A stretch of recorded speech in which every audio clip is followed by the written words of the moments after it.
আমাদের এই ফোর্সকে 15-20 জন ফোর্সকে পিটিয়ে গুরুতর আহত করে এবং আমাদের এক ভাই কনস্টেবল সুমন আমাদের এক এএসপি বডিগার্ড তাকে তাৎক্ষণিকভাবে এত গুরুতর আঘাত করেছে, তার মাথার একদম ইন্টারনাল ইনজুরি হয়ে গেছে এবং স্কাল ভেঙে গেছে।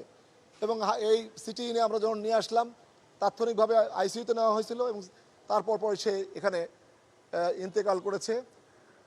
আমরা এর বাইরে একজন আইসিইউতে আছে, 20-25 জন এখনও বিভিন্ন হাসপাতালে তারা যন্ত্রণার সঙ্গে কাতরাচ্ছে। ওইখানে আমরা দলছুট হয়ে একটা দোকানের ভিতরে আশ্রয় নিই।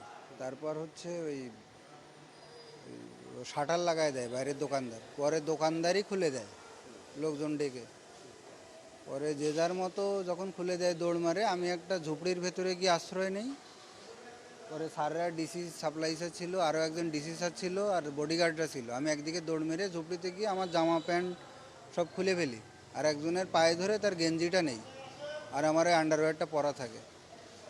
তো আমি যখন ঝুপড়ির ভেতরে গিয়ে আশ্রয় নেই, পরে ওই যে আমার গেঞ্জি ধার দিছিল ওই আবার বলে দেয় যে ওর ভিতরে আর একজন দিছে।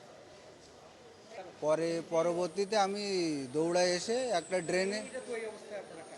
একটা ড্রেনের ভিতরে প্রায় 4 ঘন্টা আটকাইছিলাম। পরে ভাসতে ভাসতে চলে আসছি খাল দিয়ে। সন্ধ্যার একটু পরেই শুনি যে একজন পুলিশ মারা গেছে।